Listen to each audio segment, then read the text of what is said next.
This episode of Grip Tips is brought to you by Lightbulb Grip. We're back. I'm Dave Donaldson. Welcome back to Grip Tips. Today we learn how to use ratchet straps.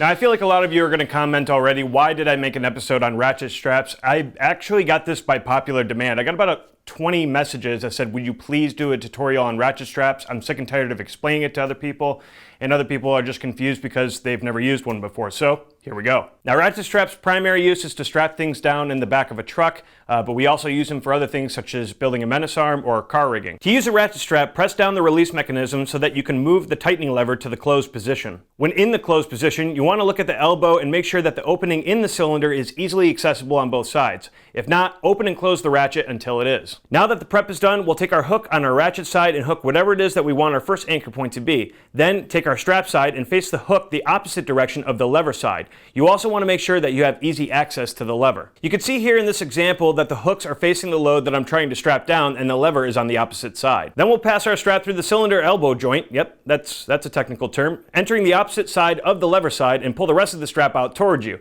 Keep pulling the strap through until all the slack of the strap is gone. Make sure that the strap is laying flat. If your strap is twisted, pull it out of the ratchet and do it again until it's flat to avoid headaches later. Now, while holding the tension of the strap, use your other hand to grab the lever and pull. Push down on the lever and pull again. Keep repeating this ratcheting process until there is tight tension on the strap. And once you've done that, tap the ratchet lever flat. And typically on heavier duty gear, or I should say metal gear, solid, you're going to keep ratcheting until you can't ratchet anymore. But on other materials such as wood or aluminum that are softer, you want to pull it just taut enough to where it's actually holding it into place, as if you put too much tension on that ratchet strap, it can damage whatever it's strapped to. Okay, so after you've ratcheted completely down as far as you're supposed to go, you're going to have all this extra slack. Now, what do we do with that? What I usually like to do is tie in a couple of half-hitch knots so that the access strap doesn't touch the floor or interfere with anything while in motion. This also works as a safety net if the ratchet fails for any reason. Another method is rolling up the strap into a coil and pressing it between the ratchet. This is also great for an easy, quick access to the strap slack.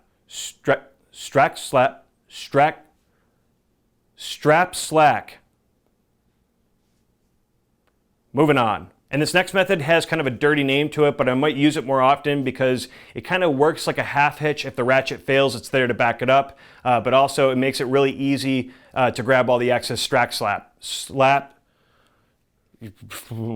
So I can't believe that I'm about to say this and what it's actually called, but a lot of people are actually swearing that this is really what it's called. It's called the cock and balls.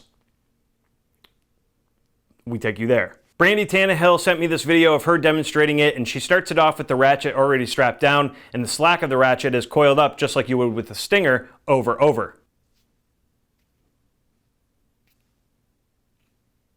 And Brandy, take it away. Excess of this ratchet strap, kind of in a really big loop, slightly bigger than a basketball. I just hold it up to where I've put it and pull it through. And then once you kind of tighten it, that's why the shape has that particular name.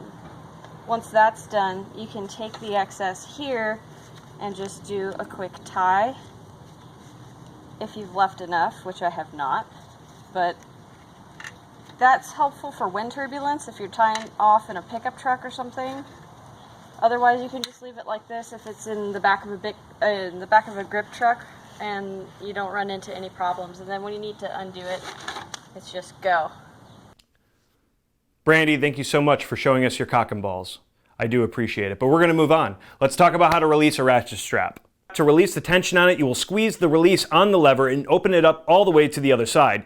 I usually put my hand on the back side of the ratchet and push towards myself while holding the release, as it tends to, in my opinion, release the tension all the time. And there you have it, ratchet straps. Lightbulb Grip is a lighting rental house based out of Brooklyn, New York, and they're dedicated to the education and safety on all film sets. If you have any questions about rigging, on-set safety, or even gear that you've seen in today's episode, you can contact them by heading over to their website at www.lightbulbgrip.com. Sadly, that is all that I have for you guys today. If you like today's episode, please let me know in the comment section below. You can also follow me on my Twitter right here. Don't forget that in a couple of weeks, I'm going to be giving away a Cardellini and a Mathlini. So if you don't know what I'm talking about and you want to be involved there, go back to episode 6 and watch that episode. Yes, episode 6, even though this is 41. But that is all that I have. Don't forget to like, comment, and subscribe. And until next time, Cock and balls.